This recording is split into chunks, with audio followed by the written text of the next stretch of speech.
Atlanta has 80 miles of interstate highways running through a city designed for 500,000 people that now houses 6 million.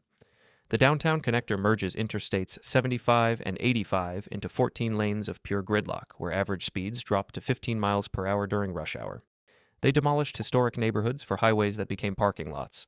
The city spent $60 billion on road infrastructure over 50 years, but refused to build comprehensive transit until 1979. MARTA only covers 30% of the metro area because wealthy suburban counties voted against expansion 9 separate times. The result is a metropolitan region where the average resident spends 70 hours per year stuck in traffic. Businesses cluster around highway interchanges instead of walkable centers, creating these bizarre edge cities like Perimeter Center. Residential streets dead-end into arterials, forcing every trip onto the same congested corridors. Climate data shows Atlanta's urban heat island effect raises temperatures 12 degrees Fahrenheit above surrounding areas.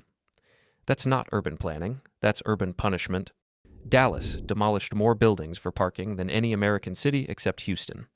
Downtown has surface parking lots covering 40% of total land area, creating dead zones where neighborhoods used to exist. The city prioritized cars so aggressively, they built highway interchanges with 20 levels of stacked roadways. The $260 million High-Five interchange spans 5 stories, money that could have built 80 miles of light rail. Instead, Dallas has 70 miles of rail serving less than 2% of daily trips. The average commute distance is 23 miles each way, because zoning regulations mandate single-family homes on 1/4-acre lots. Property developers created master-planned communities like Frisco and Allen, with zero mixed-use development. Every resident needs a car because the nearest grocery store sits 3 miles away across 6-lane arterials. Walking infrastructure is so bad that pedestrian fatalities increased 47% between 2010 and 2020. The city keeps approving new suburbs, while downtown office towers sit 30% vacant. They're building more highways to solve traffic while European cities are removing theirs. Las Vegas exists in a desert that receives 4 inches of annual rainfall but somehow convinced itself unlimited growth was sustainable. The metropolitan area sprawls across 2,000 square miles, consuming 800 gallons of water per person daily. That's triple the national average for a city built where water doesn't exist. The Strip is essentially a 7-mile parking lot interrupted by casinos. Pedestrian bridges force visitors to climb 3 stories just across the street. The city designed everything around tourists while actual residents live in cookie-cutter suburbs, stretching 40 miles into the desert. Public transit consists of buses stuck in the same traffic as cars and a monorail that doesn't connect to the airport. Henderson and Summerlin are master-planned communities built on the principle that every trip requires driving 15 minutes minimum. Summer temperatures exceed 115 degrees Fahrenheit, but they kept building asphalt and concrete with zero shade infrastructure. The urban heat island makes it 20 degrees hotter than surrounding desert. They're building neighborhoods in flash flood zones because apparently safety takes a back seat to developer profits. Lake Mead water levels dropped 150 feet since 2000, but construction hasn't stopped. The city's solution is somehow building more sprawl. Los Angeles ripped out the world's largest streetcar network in the 1950s and replaced it with freeways that don't work. GM bought and destroyed the 1,000-mile Pacific Electric Railway network. Now the average LA resident wastes 119 hours per year in traffic. The 405 freeway is the most congested road in America, where rush hour lasts from 6 a.m. to 8 p.m. They spent $1.6 billion adding 1 carpool lane that made traffic worse through induced demand. Single-family zoning covers 75% of residential land, making housing costs impossible. Venice Beach has billion-dollar homes next to people living in tents because they outlawed apartments. The bus system carries 1.2 million daily riders but receives less funding than highway maintenance. Metrorail added 100 miles of track but still only serves 4% of daily trips. The city is 90% car-dependent despite spending $40 billion on rail expansion. Walking to the grocery store means crossing 8-lane arterials with 80-second traffic light cycles. They designed a city for 10 million people where you need a car to survive. Miami is drowning in 3 feet of sea level rise by 2060 but keeps approving luxury towers on the waterfront. The city experiences sunny day flooding, where high tides push saltwater through storm drains onto streets. Brickell Avenue floods during full moons, trapping cars in seawater, but developers keep building. They spent $500 million raising roads in Miami Beach while doing nothing about the actual problem.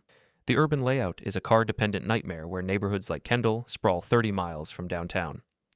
U.S. Route 1 is a 20-lane arterial running through residential areas, creating impassable barriers. Public transit consists of Metro Rail serving 2% of trips and buses stuck in gridlock. The average Miami resident spends $78,000 on transportation over a working lifetime. That money could buy a house, but instead goes to car payments and insurance. They're building Brightline high-speed rail, but it only connects downtown to the airport and Fort Lauderdale. The grid layout ignores natural geography and drainage. Every hurricane floods the same neighborhoods, but they refuse to stop development. Miami-Dade County approved 50,000 new units in flood zones since 2020. Orlando is a city built entirely for tourists that forgot actual people live there. International Drive is a 12-mile strip connected only by traffic.